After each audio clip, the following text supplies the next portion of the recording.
Assalamualaikum warahmatullahi wabarakatuh. Perkenalkan, nama saya Muhammad Lukman Hakim, salah seorang guru di SMP Negeri 2 Panti, Kabupaten Jember. Pada kesempatan kali ini saya akan menjelaskan tentang mengapa kurikulum perlu berubah. Supaya lebih menarik, saya akan tampilkan dalam bentuk animasi dengan karakter Mr. Charman. Selamat menyaksikan.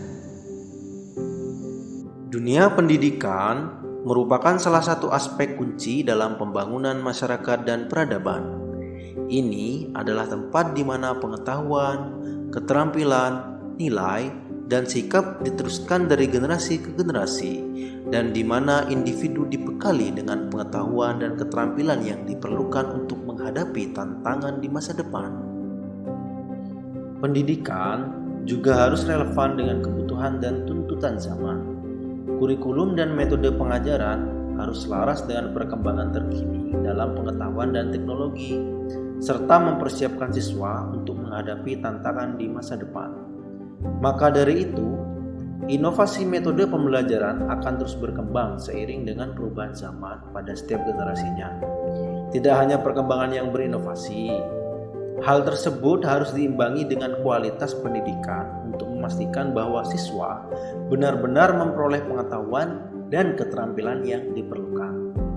Ini melibatkan aspek seperti pengajaran yang efektif, evaluasi yang akurat, fasilitas yang memadai, dan ketersediaan sumber daya yang memadai.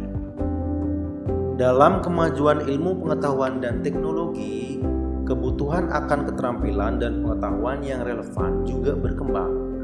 Kurikulum harus diperbarui untuk mencerminkan perkembangan ini agar siswa mendapatkan pendidikan yang relevan dan up to date.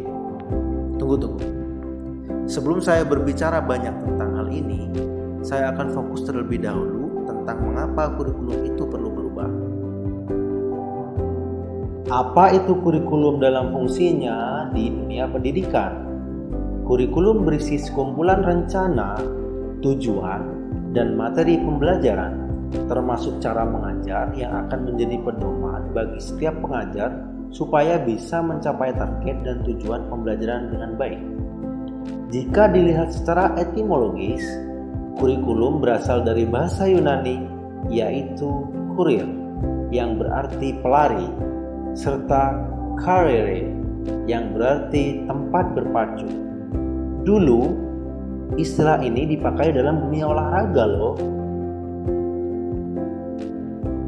Jadi, kurikulum dapat diartikan sebagai sebuah jarak yang mesti ditempuh seorang pelari supaya mendapat medali atau penghargaan lainnya. Kemudian, istilah kurikulum tersebut diadaptasi dalam dunia pendidikan. Jadi, pengertian kurikulum dalam dunia pendidikan kemudian menjadi sekumpulan mata pelajaran yang harus ditempuh dan dipelajari oleh peserta didik supaya mendapatkan ijazah atau penghargaan atau keahlian tertentu yang ingin dicapai.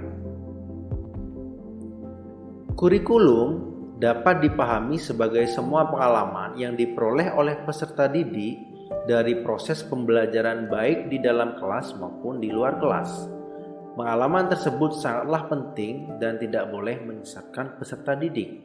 Maka, kurikulum harus disusun sebaik mungkin agar diperoleh hasil pendidikan sebagaimana yang telah digariskan pada tujuan pendidikan nasional. Agar kurikulum tersusun dengan baik dan sesuai dengan harapan tujuan pendidikan, maka ada beberapa faktor yang harus dipertimbangkan dalam penyusunan dan pengembangannya. Apa saja faktor yang dimaksud? Yang pertama adalah peserta didik. Menurut teori psikologi perkembangan, bahwa setiap anak mempunyai tempo dan irama perkembangannya sendiri-sendiri.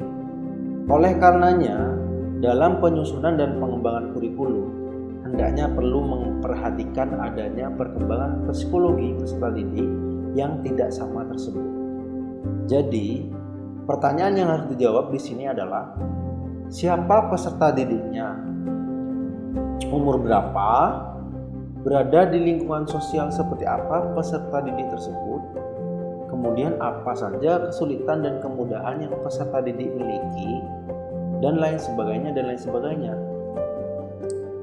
Yang kedua adalah materi pembelajaran. Berkenaan dengan materi pelajaran, Schubert dalam bukunya Kurikulum, Perspektif, Paradigma, and Possibility menjelaskan bahwa materi kurikulum harus mengikuti perkembangan zaman. Dengan demikian, kurikulum sekolah dapat memenuhi kebutuhan hidup peserta didik. Pertanyaan yang harus diisi di sini yang kedua mungkin adalah apa materi yang sesuai dengan sasaran pendidik yang telah dijabarkan sebelumnya tadi. Kemudian apakah materi sudah sesuai dengan nilai moral, idealisme, masalah sosial, isu kekinian, dan sebagainya yang dapat membuat siswa menjadi anggota masyarakat yang berguna bagi masyarakatnya. Keahlian apa yang harus dipenuhi di era saat ini? Kemudian apa saja keahlian-keahlian dasar yang harus terpenuhi sehingga dapat menjadi jembatan untuk mempelajari keahlian lanjutan lainnya. Yang harus diperhatikan berikutnya adalah faktor dari pendidik. Peran guru dalam pembelajaran sangatlah penting. Baik tidaknya pelaksanaan tugas guru akan sangat menentukan keberhasilan pendidikan. Oleh sebab itu, maka faktor ini tidak bisa diabaikan manakala menyusun dan mengembangkan kurikulum. Yang keempat adalah pendekatan dan cara mendidik. Pendekatan atau cara dapat dipandang sebagai dua hal yang mirip atau hampir sama. Oleh karena kurikulum adalah sesuatu yang direncanakan sebagai pegangan bagi guru untuk mencapai tujuan pendidikan, maka dalam penyusunan dan pengembangan kurikulum juga harus menyesuaikan dengan pendekatan dan cara mendidik. Nah, faktor-faktor itu tadi yang membuat kenapa kurikulum harus berubah dan terus berkembang. Seperti halnya pepatah mengatakan, setiap masa ada orangnya, setiap orang ada masanya. Itulah salah satu kalimat yang menggambarkan bahwa tidak ada yang abadi kecuali perubahan. Desain kurikulum harus selalu dievaluasi, disesuaikan, dan selalu ada penyempurnaan dari versi sebelumnya. Dalam rangka mewujudkan cita-cita mencerdaskan kehidupan bangsa dan sejalan dengan visi pendidikan dan kebudayaan, yaitu untuk menghasilkan insan Indonesia cerdas dan kompetitif, insan kamil, insan paripurna. Mantap! Sekian yang bisa saya sampaikan pada kesempatan kali ini. Sampai jumpa di konten berikutnya. Wassalamualaikum warahmatullahi wabarakatuh. Nah, faktor-faktor itu tadi yang membuat